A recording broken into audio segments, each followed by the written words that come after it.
Rainy സീസണിൽ use ചെയ്യാൻ apt ആയിട്ടുള്ള ഒരു സെറ്റ് സൽവാറാണ് ഈ ഒരു വീഡിയോയിൽ നമ്മൾ കാണാനായിട്ട് പോകുന്നത്. സോഫ്റ്റ് സിൽക്ക് ഫാബ്രിക്കിൽ ടോപ്പ് ആൻഡ് ദുപ്പട്ട വന്നിട്ട് ടോപ്പിലും ദുപ്പട്ടയിലും എംബ്രോയ്ഡറി വരുന്ന 4 ഡാർക്ക് ഷെയ്ഡ്സിലുള്ള സൽവാർസാണ്.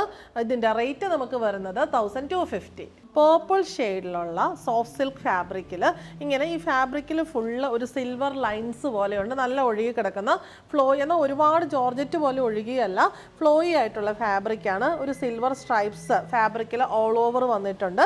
അതിനകത്ത് ഇങ്ങനെ ഓവൽ പാറ്റേണിൽ പേർപ്പിൾ, ബേജ് ആൻഡ് ആൻറ്റി കോമ്പിനേഷനിലുള്ള ഫൈൻ എംബ്രോയ്ഡറി ആണ് വന്നിരിക്കുന്നത്. ബോർഡർ വരുന്നു, പിന്നെ താഴെ ഭാഗം കൊണ്ട് ഇങ്ങനെ നിറഞ്ഞ എംബ്രോയ്ഡറി, ലൈറ്റ് സീക്വൻസ് വർക്ക്, ഉള്ളിൽ ഫില്ല് ചെയ്യാനായിട്ട് ചെറിയ ചെറിയ എംബ്രോയ്ഡറി ബുട്ടീസ് വിത്ത് സീക്വൻസസ്.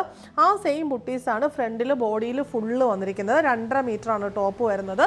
ബോട്ടം സെയിം ഷെയ്ഡിലുള്ള സാറ്റിൻ കോട്ടൺ വിത്ത് ലൈനിങ് ഉണ്ട്. ദുപ്പട്ട ടോപ്പിൻ്റെ സെയിം ഫാബ്രിക്കിൽ തന്നെ ഇങ്ങനെ ഈ ഒരു എംബ്രോയ്ഡറി വർക്കാണ് വൺ സൈഡിൽ ബോർഡറായിട്ട് ഇങ്ങനെ വന്നിരിക്കുന്നത് വിത്ത് സ്കാലപ്പ്. എന്നിട്ട് ബോഡിയിൽ ടോപ്പിൻ്റെ ബോഡിയിലെ ഫുൾ ബുട്ടീസ് വന്നിരിക്കുന്നു. ഒരു സൈഡിൽ സ്കാലപ്പ് ബോർഡർ മാത്രമേ ഉള്ളൂ. നല്ല ഭംഗിയായിട്ട് നമുക്ക് പെട്ടെന്ന് ഉണങ്ങി പെട്ടെന്ന് എടുത്ത് വെയർ ചെയ്യാൻ പറ്റിയ സൽവാർ സെറ്റാണ്. റേറ്റ് വരുന്നത് 1250. Second one dark teal blue ഷെയ്ഡാണ്. നല്ല ഭംഗിയുള്ള റെയർ ആയിട്ടുള്ളൊരു ഷെയ്ഡാണ്. Bottom and lining, dupatta.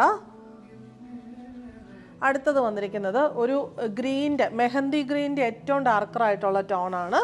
Bottom and lining, dupatta. Next one വന്നിരിക്കുന്നത് നല്ലൊരു bottle green shade, bottom, dupatta. Rate വരുന്നത് 1250.